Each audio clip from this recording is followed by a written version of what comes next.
বিসমিল্লাহির রহমানির রহিম। হে সমস্ত জগতবাসী, আজ আমি আপনাদের সামনে যে আলোচনাগুলো নিয়ে হাজির হলাম, সেই আলোচনাগুলো অবশ্যই গুরুত্বপূর্ণ। ইনশাল্লাহ যেই গুরুত্বপূর্ণ আলোচনাগুলো করব সেটা হলো স্বপ্নের ব্যাখ্যা। যেই ব্যাখ্যাগুলো যদি আমরা বুঝে চলতে পারি, ইহকাল ও পরকাল আমাদের জীবন ধন্য হবে এবং সামনে কি হবে আল্লাহ এটাও স্বপ্নে জানাচ্ছে, কিন্তু সেইভাবে আমরা চলছি না, যার ফলে আমরা বিপদগ্রস্ত হতেই থাকি। আর আল্লাহকে বলি, আল্লাহ তুমি আমাদেরকে দেখলে না। আল্লাহ সবসময় দেখে, কিন্তু ইঙ্গিত করে, সেই ইঙ্গিতগুলো আমরা বুঝতে পারি না। দেখুন একটা বিষয়, যে মৃত কাফেরকে স্বপ্নে দেখলে আপনি কি বুঝবেন? মৃত কাফেরকে স্বপ্নে দেখলে আপনি এটাই বুঝবেন, যদি কোনো ব্যক্তি স্বপ্নে কোনো মৃতকে হাসতে দেখে, পরে আবার কাঁদতে দেখে, তবে এই ইঙ্গিত করে যে সে মুসলমান হিসেবে মৃত্যুবরণ করে নাই, নাউজুবিল্লাহ। আর যদি মৃতকে চেহারা কালো দেখা যায়, তাহলে কি বুঝবো? তবে এটাও কুফরির অবস্থায় মৃত্যুর ইঙ্গিত করে, যেহেতু মহান আল্লাহ তাআলা বলেন, বস্তুত যাদের চেহারা কালো হবে তাদেরকে জিজ্ঞেস করা হবে, তোমরা কি ঈমান আনার পর কুফরি করেছিলে? মৃত কাফেরকে যদি ভালো অবস্থায় দেখা যায়, তবে এটা তার সন্তানাদির উচ্চ মর্যাদা বোঝাবে, কিন্তু মহান আল্লাহর নিকট তার অবস্থা ভার বোঝাবে না। যদি কোনো ব্যক্তি স্বপ্নে মৃতকে বিমার বা তার গায়ে ময়লাযুক্ত কাপড় দেখা যায়, তবে বান্দার হক ছাড়া আল্লাহ, মহান আল্লাহ তাআলা ও তার মধ্যে দিনের সমস্ত হক রয়েছে, সে সম্পর্কে জিজ্ঞাসা হবে। এবার আসি, যদি কোনো ব্যক্তি স্বপ্নে মৃতকে ব্যস্ত বা ক্লান্ত দেখে, তবে এটা কি বুঝবে? ওই ব্যস্ততা বা ক্লান্তির আলামত যাতে সে লিপ্ত রয়েছে। আচ্ছা, তো এবার যে আলোচনাটি আপনাদের সামনে তুলে ধরবো সেটি হলো, দেখুন, দাদা দাদি, নানা নানি, বাপ মা ইত্যাদিকে স্বপ্নে দেখা, এদের স্বপ্ন দেখলে আমরা কি বুঝবো এই সম্পর্কে একটু বুঝে নেব ইনশাল্লাহ। সেটি হলো, দেখুন, এমনইভাবে যদি কোনো ব্যক্তি স্বপ্নে তার পিতাকে মৃত্যুর পর জীবিত দেখে, তবে উল্লেখিত ফলাফল লাভ করবে। এটির অর্থ এটি যে তার উল্লেখিত ফলাফল লাভ করবে এবং এটা আরও বেশি ফলপ্রসূ হবে, কেননা বাপ মায়ের তুলনায় বেশি সক্রিয় ও শক্তিশালী। এবার আসি, যদি কোনো ব্যক্তি স্বপ্নে তার দাদা দাদিকে মৃত্যুর পর জীবিত দেখে, তবে এটা তার সৌভাগ্যের জীবন ও সাফল্যতার ইঙ্গিত করে। যদি কোনো ব্যক্তি স্বপ্নে তার মাকে মৃত্যুর পর জীবিত দেখে, তবে সে চিন্তা ও দুঃখ কষ্টে লিপ্ত আছে, তা দূরীভূত হয়ে আনন্দ ও সাফল্যতা লাভ করবে। সুবহানাল্লাহ।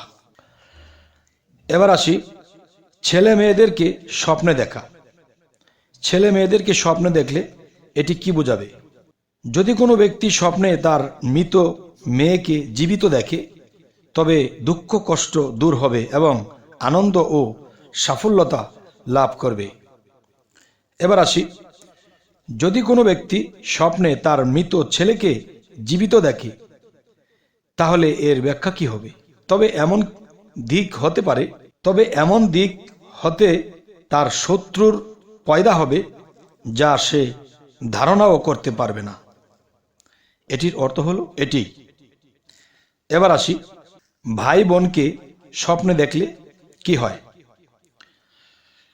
যে ভাই বোনকে স্বপ্নে দেখলে আমরা যে জিনিসটি বুঝবো, যদি কোনো ব্যক্তি স্বপ্নে তার মৃত বোনকে জীবিত অবস্থায় দেখতেছে, তাহলে এর ব্যাখ্যা কি হবে? এর ব্যাখ্যাটি হবে, তবে তার কোনো হারানো লোক বিদেশ সফর হতে ফিরে আসবে এবং আনন্দ লাভ করবে, যেহেতু মহান আল্লাহ তাআলা বলেন, মুসার আম্মা মুসা আলাইসাল্লামের কথা বলা হচ্ছে।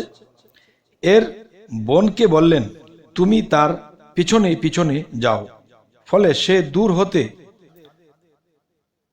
অজ্ঞাতসারে অপরিচিতা হয়ে তাকে দেখতে লাগলো। এই কথাটি কোথায়? সূরা আল কাসাস আয়াত 11।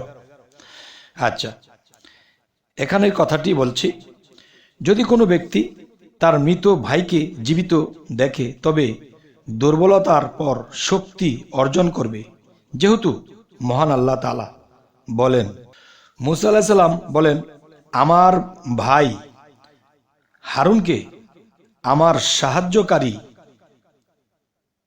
বানান এবং তার মাধ্যমে আমার কোমর মজবুত করেন এবং তাকে আমার কাজে শরিক করেন।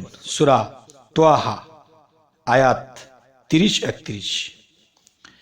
আচ্ছা, এবার আসি, মামা খালাদেরকে স্বপ্নে দেখা কি বুঝবো? এটি হলো, দেখুন, যদি কোনো ব্যক্তি স্বপ্নে মহিলাদের কাপড় সাদা দেখে তবে ধর্মীয় বিষয়ে আশা আকাঙ্ক্ষা পূর্ণ হবে। আর যদি কালো দেখে তাহলে কি হবে?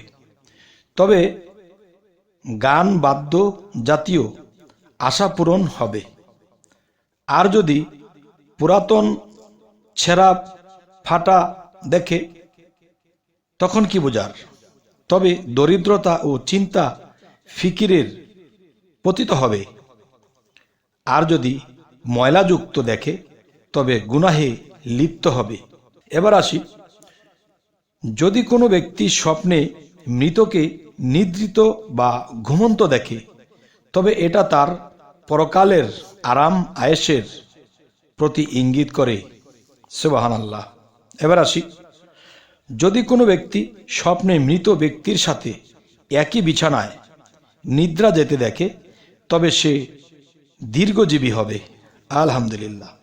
এবার আসি, যদি কোনো ব্যক্তি স্বপ্নে মৃতকে জীবদ্দশায় যেখানে নামাজ পড়তে দেখত সে সেই জায়গায় ছাড়া অন্য কোথাও নামাজ পড়তে দেখে তবে এটার তাবির এটাই যে জীবদ্দশায় সে নেক আমল করেছিল বা সমস্ত ওয়াকফ বা দান খয়রাত করেছিল, তার সওয়াব তার নিকট পৌঁছেছে। আর যদি মৃত ব্যক্তির কোনো প্রশাসক হয় তবে তার বংশধররা তার মতো প্রশাসন ক্ষমতা লাভ করবে। হে সমস্ত জগতবাসী, আজকের যে আলোচনাটি আপনাদের সামনে করলাম, এই আলোচনাটি আমরা কি বুঝবো? মানুষে কিন্তু দেখা গেছে দাদা দাদি খালা ফুফু অনেককে স্বপ্নে দেখে। তো এই যেই লোকেরা মৃত্যুবরণ করেছিল তাদেরকে স্বপ্নে দেখলে কি হয়, কি বুঝবো, এই জিনিসগুলো বোঝানোর জন্য আজকের এই আলোচনা।